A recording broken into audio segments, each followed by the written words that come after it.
Good morning, Guyana. Your president wants to speak to you directly, and I decided to start a program called Tea on the Terrace. We will go around the country looking for a terrace, and we'll have tea together as we talk about some of the development and what you see around our country. Because sometimes, with all the negativity that try to invade our privacy, we can lose track of what is really happening around us. We can lose track of the real development, the real changes, and the ways in which people's lives are being improved every single day in this beautiful country. So we will have this program, this podcast called Tea on the Terrace, where we'll talk with real people, real Guyanese, and look at real development across our country. Today, I am here in Cummings Lodge. All of this development you see around me here was not here less than 5 years ago. When we came into office, this entire area, covering 700 acres of land, was all swamp and forested land. And there is no exaggeration in this. There are some images that I wish to share with you so you can have an understanding as to what this area was like. It was swamp, it was forested areas, it had to be drained, it had to be lifted, and we had to develop and invest in this area to bring the type of benefit that you see around here today. And what do you see in the 700 acres of development? Outside of the houses, an entire area is developed for commercial activities, for medical services, industrial services, because we believe that these communities must be sustainable. And in all of these communities, we must have opportunities for the creation of job and easier access for persons within the area or the ecosystem in which they're earning employment. So you have seen from the images what this was like. And here now you're seeing what it is today. You're seeing what this beautiful area has transformed into. From swamp into paved roads, concrete roads, from swamp and forest into beautiful homes. And it's not only the concrete and the homes that we're looking at, it's the hundreds of families who now own their own homes, the hundreds of families who are now empowered, the hundreds of families who can now say, we have accomplished something, who never had that opportunity. But before I go into what it took to bring we where we are today, I am very pleased to be on the terrace, the balcony, or the veranda of one of the homeowners in this community. And I want to invite him maybe so we can all learn from his story, and his story can inspire us. So, this is a young man from the Guyana Police Force. And this young man here is one of the homeowners. And I want to ask him how this, how, first of all, how did he feel coming from where he was, which was owning nothing, to owning this home, how it has empowered his life, it has improved his life, enhanced his family life, and how it is helping him to create greater opportunities in his life. So maybe you can tell us that story. First of all, I would like to tell Mr. President, very thanks for what you have done for me. Because from where I came from, I didn't add anything, own nothing, and to where I'm at right now, I'm really grateful. Owning my own home, I have my own vehicle, and all of these stuff. And almost every home you have a vehicle in here now. Correct, sir. And how many of your colleagues About own homes in here? about over 100 and something person. Over 100 and something persons from the police force alone Correct. own homes in this area. Yes, sir. That is a story of empowerment. That is a story of upliftment. So when you first got this home, you were able already in less than 2 years to refinance the home, I heard. Yes, sir. And what did you do with the refinancing? I take the refinance and do over the whole complete house, do the yard, do the fence, because the yard was a bit swamp. So do over construction, do the whole So I yard see you fence. do concrete drains, and if the camera can get it to show how this young man has. How old are you now?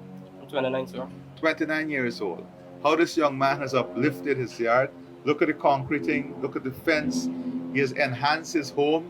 You will see here how he has enhanced his home and how also he has expanded his home. So when he came here, this home was what? About $7.5 million Correct. Yes, with sir. a house and land. Yes, sir. And the government assisted you in getting the loan. Yes, sir. And then you were able, in just 2 years, to refinance that to what? So over, it's about 20 million, 20 million. 20 point something. And you were telling me you have colleagues who have refinanced theirs to as Yes. much as $35 million. Correct, sir. Yes, sir. So that is the empowerment. That is the financial empowerment. That is what this investment by this government, the People's Progressive Party civic government, is doing. Changing real lives. At 29 years old, owning his own home, now valued at 7.5 million, now valued, the latest bank valuation is $40 million. And for his home, which has been improved tremendously, we have just tested it. And we asked the bank to give us a value on this. And the bank has given us a value of his home at 55 million Ghana dollars.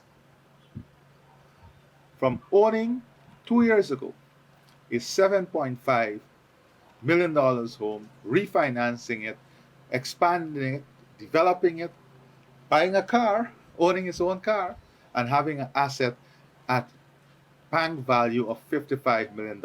And how much you pay back to the bank every month? I pay back about 100,000. $100,000. And that is because, and you took what, 15 years loan? Yes, sir.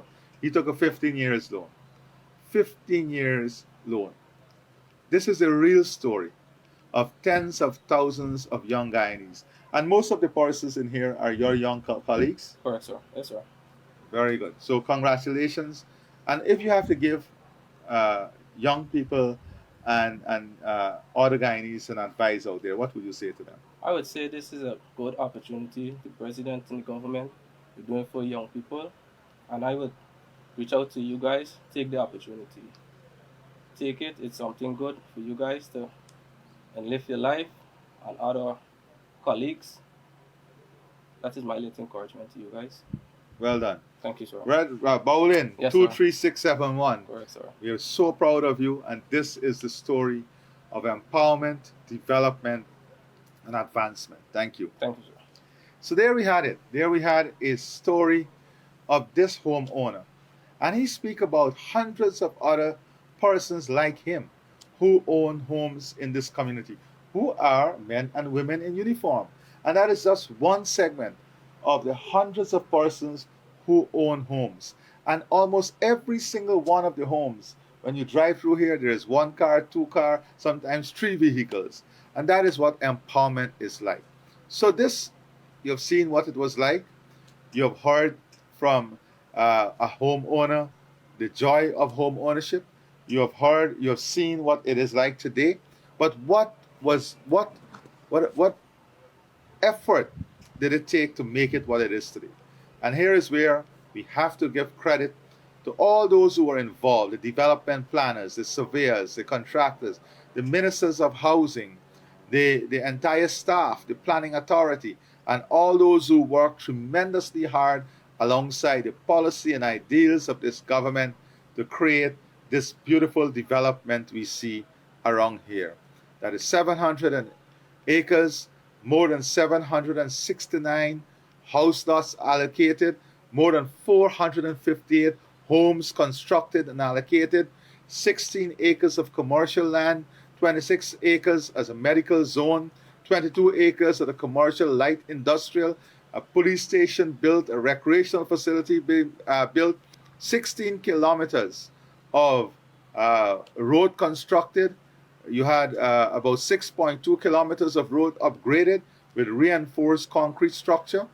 You have 6.2 kilometers of pipelines installed for the water. So it's not only about the houses, transforming jungle and forest and swamp into this. It is putting in that 6.2 kilometers of pipeline.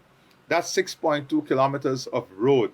And of course, the street lights. In the night, you have complete street lights here. You have community facilities.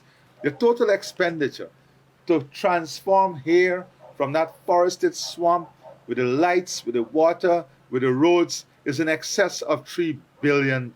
When you look at the electricity network, $19.7 million was spent here. And then you look at the home construction.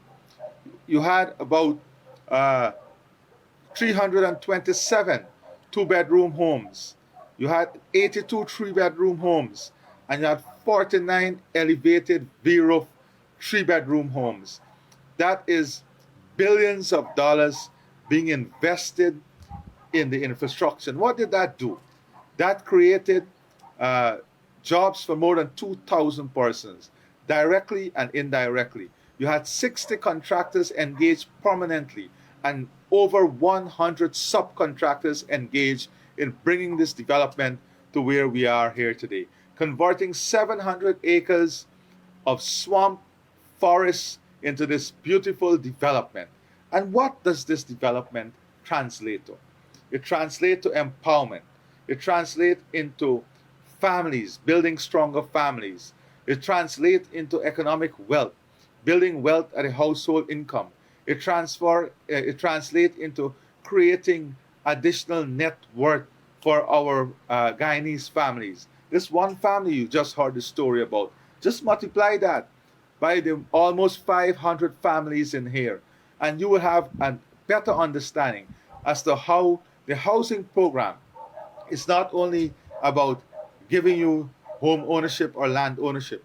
It is about giving you economic advancement. It is about giving you building prosperity in your family lives. It is about creating communities, building communities, enhancing and empowering people, and giving everyone the confidence to be better, to do better, and to lead lives that are productive and prosperous. So today, I wanted to give you an example of one such development here in Cummings Lodge that is transforming the lives of at least you have with the homes and the house lots allocated at least 1,600 families in this one development.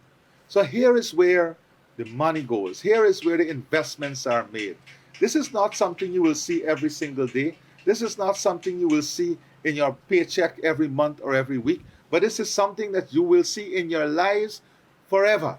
This is something that you will see in your asset register forever. This is something that you will see as your fixed asset forever. This is a value that will continue to grow, that will continue to expand. This is an asset that you will not only enjoy, but that you will pass on to the next generation, to your children. This is part of building that generational wealth and empowerment that we spoke about. So today, I am very pleased that we had this opportunity to look at this one small development here on Tea on the Terrace, a new program coming to you from your president. As we talk development, we listen to those who are actively involved, who are participating, who are benefiting, and we do it from the communities themselves. So, thank you for joining Tea on the Terrace.